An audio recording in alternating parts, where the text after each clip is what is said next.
So, a little while back, my language art teacher was like, hey, you need to make some form of business to write about with a partner. So I was like, oh, okay, I'll do it with this guy, link in the description. And we made a fake business to write about. Then the teacher was like, hey, you need to make a presentation of some kind showing a sequence of steps telling us how to work at your business. So I was like, oh, okay, me and this guy will make a video. So here's the video. Welcome to your new job as an employee at Chips and Dips Internet Cafe. We are glad you have signed with us and we respect your ill-informed decision of applying here. If you want to efficiently ease yourself into the workplace, you're going to need to understand some of the basic steps behind what we do here.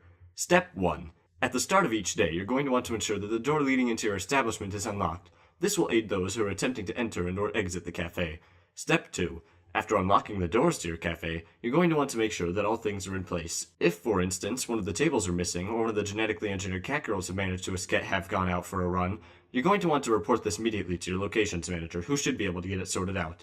Step 3. Once you've ensured that everything is in place, you're going to want to start turning on the computers. Now, make sure that as you're doing this, you don't have more than 2 computers booting up at a time. Due to faulty wiring that usually comes with our trademarked cool computers, having more than 2 cool computers booting up at the same time will result in undesirable consequences. Note: we are not responsible for any loss of appendages caused by our cool computers as stated in paragraph 32 of the employee contract.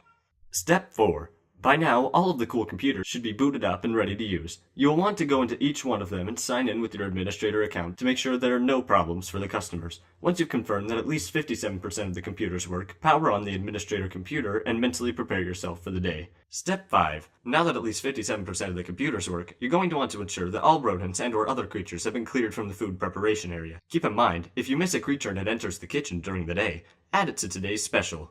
Now you're open for the day. Questioning your poor life decisions yet? Well, whether you are or aren't, you still have work to do, so stop complaining and get to it. Remember, if you don't, getting fired goes on your record. Step 6. Now that you're open for business, you're going to want to keep your customers happy. To do so, follow these 3 simple steps to ensuring customer well-being. Always watch the computers. Make sure that nobody is turning on more than 2 computers at a time. If somebody is, body slam them and quickly escort them from the building. If they ask any questions, refrain from answering them and give them a passive-aggressive perhaps. 2. If somebody has a problem with opening the door the right direction, make sure to point them out and laugh. This will put the customer in a state of unrest and will make them spend more money. Remember, psychological warfare is the best warfare. 3. When a customer inevitably storms in demanding to talk to the manager, simply have whichever employee is closest to you state that they are the manager. If there is no employee within 5 feet of you, throw talcum powder at them and run to the back room to grab the case marked with "in case of emergency" garments, and equip the mustache and sunglasses while they try to figure out what is going on. Upon your return, pretend you are the manager. Step 7. Due to the name of our restaurant, there is a large misconception that we serve dip, when in fact, we do not. So if an angry or confused customer comes up and asks you for dip, you should calmly, yet firmly, tell them that they are mistaken and that we do not provide dip at our establishment. Step 8. At the end of the day, you're going to want to set up the restaurant for the next day. To do this, you're going to want to place rodents in the kitchen so as to aid yourself in their cleanup the next day. Note: on weekends, make sure to place twice as many rodents, as some will die over the weekend. Nobody enjoys Mondays, but they're especially bad when you're a dead rodent.